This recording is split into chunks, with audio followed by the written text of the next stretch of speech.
21 years after Resident Evil 2 first haunted our screens, we're finally getting a remake of Leon and Claire's first adventure. So how much was actually changed in the jump to modern day? Let's take a deeper look at the upcoming Resident Evil 2 remake to see how it compares and contrasts to the original.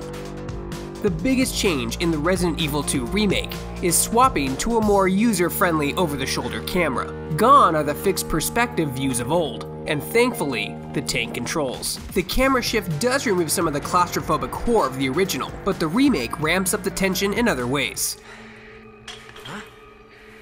A lot of the station needs to be explored in the dark, and even though Leon has a flashlight, it'll only illuminate a small circle of your vision, leaving what lurks at the edges to your imagination.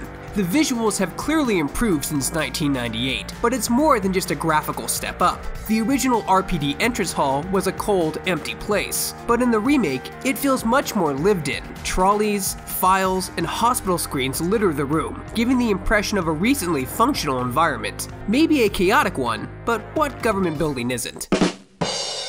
When it comes to characters, the lead cast aren't the only ones to have received makeovers. Fans of the original will remember Officer Marvin, who hands Leon a keycard to the RPD. This time around, Leon encounters not one but two survivors as he arrives at the station. Granted, the first of them faces a grisly death soon after, but Marvin at least has been given a much bigger role, and thankfully there's some actual acting involved in his delivery now. Looks like your party has been cancelled. After saving your life, he then serves as a tutorial guide of sorts, reassuring Leon and walking him through how to find an escape route. Now he's like Clippy, but for the zombie apocalypse.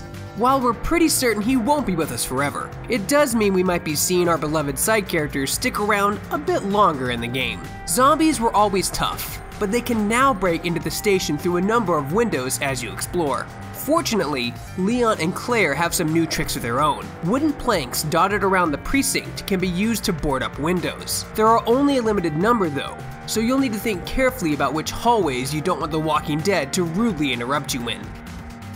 If you've mastered the original, you might be feeling confident heading into the remake, but don't expect that to last. While it follows the same overall structure, the layout of each area has been tweaked just enough to be unsettling. Enemy positions and room locations have been adjusted, and the order you'll be able to explore sections of the station and beyond has changed too. In the original, Marvin is in the first room you access in the RPD, but now you'll need to fight through several corridors of zombies before meeting him. Remember the iconic first encounter with a licker?